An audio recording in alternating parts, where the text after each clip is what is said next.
ഏറ്റവും പുതിയ ഡിസൈനുകൾ, ഏറ്റവും കുറഞ്ഞ പണിക്കൂലിയിൽ, ഏറ്റവും മികച്ച ഓഫറുകൾ. Only at Regalia Golden Diamond, Chavakkad. Guruvayur ആനക്കോട്ടയിലെ ആനകളെ പാപ്പാന്മാർ മർദ്ദിച്ച സംഭവത്തിൽ വിമർശനവുമായി ഹൈക്കോടതി. ആനക്കോട്ടയിൽ നടക്കുന്നത് എന്തൊക്കെയാണെന്ന് ദേവസ്വം ബോർഡ് അറിയുന്നുണ്ടോ എന്ന് കോടതി ചോദിച്ചു. ആനക്കോട്ടയിൽ അടിയന്തര പരിശോധന നടത്താൻ ഫ്ലൈയിംഗ് സ്ക്വാഡ് ഡിഎഫ്ഒയ്ക്ക് കോടതി നിർദ്ദേശം നൽകി. ആനകളെ ഇരുമ്പുതോട്ടി ഉപയോഗിച്ച് നിയന്ത്രിക്കുന്നവർക്കെതിരെ നടപടി വേണമെന്നും കോടതി നിർദ്ദേശിച്ചു. ഗുരുവായൂർ ആനക്കോട്ടയിലെ ദുരിതം സംബന്ധിച്ച് നേരത്തെ നൽകിയ ഹർജി പരിഗണിക്കുമ്പോഴാണ് കോടതി ആനകളോടുള്ള ക്രൂരതയിൽ ഇടപെട്ടത്. ദൃശ്യം പരിശോധിച്ച കോടതി ആനകളോട് ക്രൂരത കാണിച്ചവർക്കെതിരെ എന്ത് നടപടിയെടുത്തുവെന്ന് ചോദിച്ചു. പാപ്പാന്മാർക്കെതിരെ വനംവകുപ്പ് 2 കേസും പോലീസ് 1 കേസും രജിസ്റ്റർ ചെയ്തതായി ബന്ധപ്പെട്ട അഭിഭാഷകർ അറിയിച്ചു.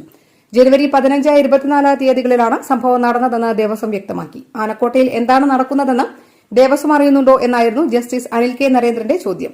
ദൃശ്യങ്ങൾ പുറത്തുവന്നതുകൊണ്ട് മാത്രമാണ് സംഭവം ദേവസ്വം പോലും അറിഞ്ഞതെന്നും കോടതി വിമർശിച്ചു. ആനക്കോട്ടയിൽ ഓഡിറ്റ് നടത്തണം. ആനകളെ നിയന്ത്രിക്കുവാൻ ലോഹത്തോട്ടി ഉപയോഗിക്കുന്നവർക്കെതിരെ നടപടിയെടുക്കണമെന്നും കോടതി നിർദ്ദേശം നൽകി. മുൻ തമിഴ്നാട് മുഖ്യമന്ത്രി ജയലളിത നടക്കിരുത്തിയ കൃഷ്ണ, കേശവൻകുട്ടി എന്നീ 2 ആനകളെ ശീവേലിപ്പറമ്പിൽ കുളിപ്പിക്കാനായി എത്തിച്ചപ്പോഴുള്ള മർദ്ദന ദൃശ്യമാണ് നേരത്തെ പുറത്തുവന്നത്. ഹർജി അടുത്ത ചൊവ്വാഴ്ച ദേവസ്വം ബെഞ്ച് വീണ്ടും പരിഗണിക്കും. അന്താരാഷ്ട്ര നിലവാരമാർന്ന 100% സംശുദ്ധമായ silver jewellery collections, handcrafted classic silver ornaments, platinum പോലെ silver, Alukkaran silver jewellery, Chettuva road, Chavakkad, Chettuva road, Vadanappally.